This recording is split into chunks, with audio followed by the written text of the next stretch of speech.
The president sees the vice president as an important partner and somebody who can work to take on challenging and hard initiatives. That's the role of the modern day vice president. And she actually asked to run point and lead on voting rights. It's an issue that she is personally committed to and passionate about.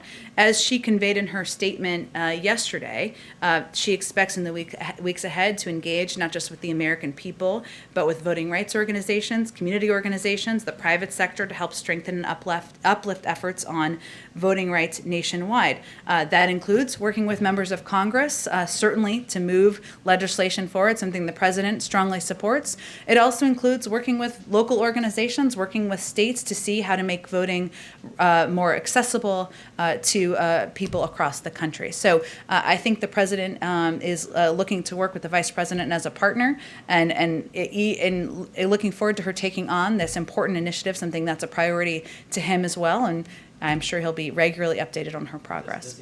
He believes that the Texas legislation is a part of a concerted attack on our democracy being advanced, as we have seen, not just in Texas, as you well know, but in states across the country on the basis of the same repeatedly disproven lies that led to the assault on our nation's capital on January 6th.